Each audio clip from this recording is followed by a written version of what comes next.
ពេងឲ្យទៅរៀនវាក៏ញៀនរត់លេងផ្ទះកុំតំណងខ្ពស់មិនគេកណិតនៅខ្ចីពុទ្ធវ័យវានៅក្មេងកាលនៅនេះទៅដល់ចូលចេញបលុំបែបកែរោតែទៅទៅ5ពិសេសរោប្រងឲ្យដល់គោដៅទៅហៅទៅហេរកាលនៅនេះខ្ញុំទៅកាយគោខ្ញុំទៅមកឆ្នាំដោលេងកំពុងទៅតាមរោស្រីស្អាតគេ say hello ដល់ណាបលុំនឹងហូដល់ក្លឹបបលុំនឹងហូពីចូលលោកប្រសាទសង្ហាដោយសារសម្ដែងគោ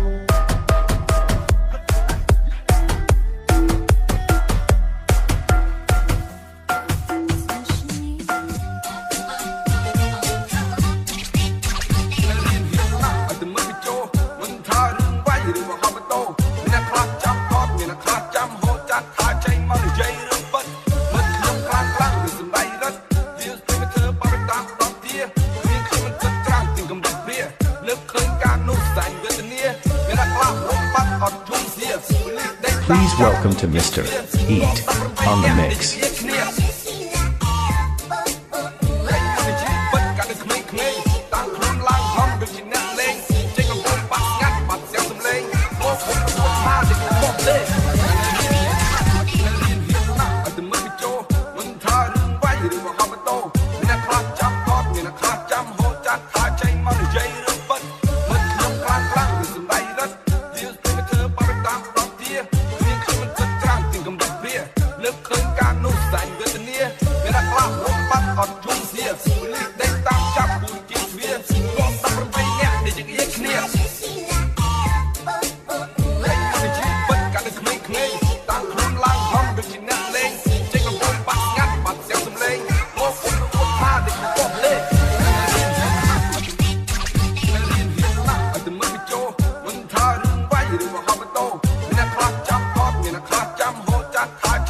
Jay